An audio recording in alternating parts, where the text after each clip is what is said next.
Thousands of foreigners seek admission to the United States each year. They come to America seeking opportunity and freedom, which has been denied them in the land of their birth. To them, this great city of New York is America's first frontier. But how many of us modern Americans realize that America's first frontier actually lies some 1,200 miles south of New York? St. Augustine, Florida, struggling down through history under the flags of three nations, may justly be called America's first frontier. For St. Augustine was settled in 1565, 55 years before the Pilgrim Fathers landed on Plymouth Rock. And today one may still see quaint century-old buildings and landmarks at every turn. Horse-drawn buggies with darky drivers are still the favorite mode of transportation for those who pause to tour this quaint old city. One of the outstanding points of interest is Fountain of Youth Park, so named because Ponce de Leon landed in the vicinity of St. Augustine in 1513 while searching for a spring which he had heard would bring eternal youth. This was just 21 years after Columbus discovered America.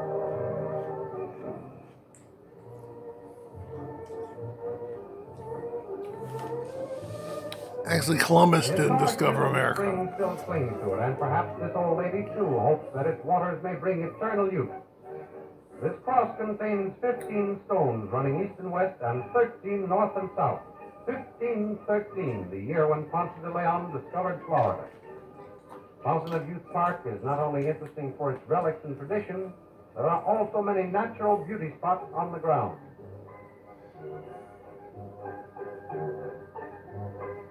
This lovely old southern home carries us back to the days of slavery, before the war. Here we see a replica of an Indian tribal house. Today it stands over a burial ground discovered by workmen while setting out orange trees. It's now a National Historical Site. These skeletons have been identified by the Smithsonian Institute as those of Indians who died 350 years ago. They were among the first American Indians buried under Christian influence. The Fountain of Youth Park is not only noted for its fountains, but also for its relics of bygone days.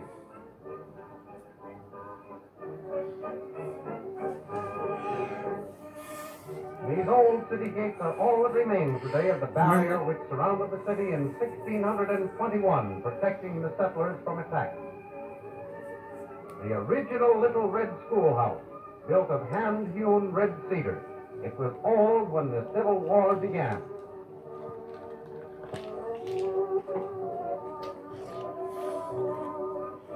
Remember, Florida was a slave state. Old fellows learned their reading, writing, and arithmetic right here. And here's the schoolyard the Civil War youngsters played in and squabbled while Yank and rebels fought up north.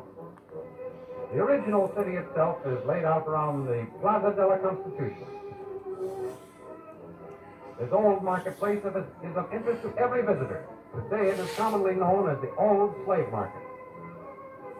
And this office building was once a Spanish governor's palace.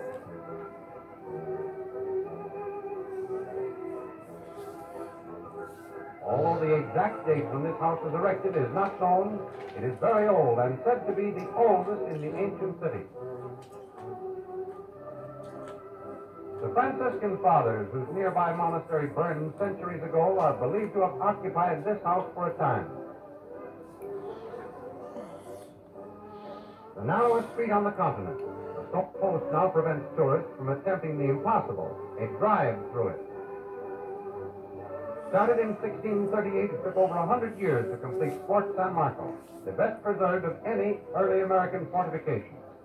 During the 38-day siege of St. Augustine by General Oglethorpe, this ancient fort gave protection to 2,100 settlers. And today, thousands walk upon the ramparts where attacks of Indians, British, and pirates were stood off by its garrison. The monotonous beauty of palm trees draped in Spanish moss, always a welcome sight to visitors. Also the magnificent palms that adorn the scenic bridle path.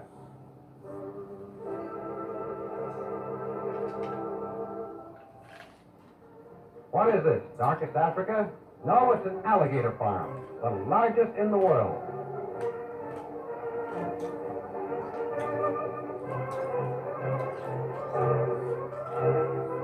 Feeding time, and the keeper assures us they don't care whether it's a fish or a... Maybe these little fellows would make nice pets, or maybe we should say snappy pets.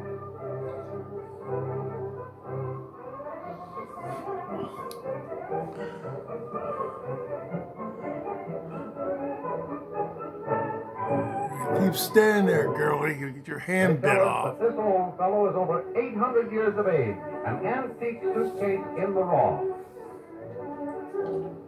Avili Street in the old Spanish Quarter has changed but little as the centuries have gone by. One does not have to draw very heavily on the imagination to picture such scenes as these out of the past.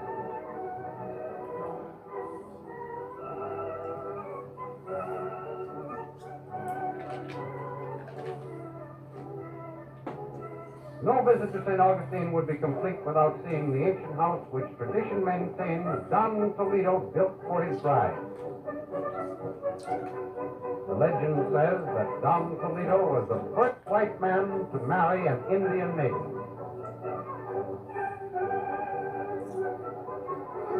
And consequently, this old house still stands as a monument to their romance.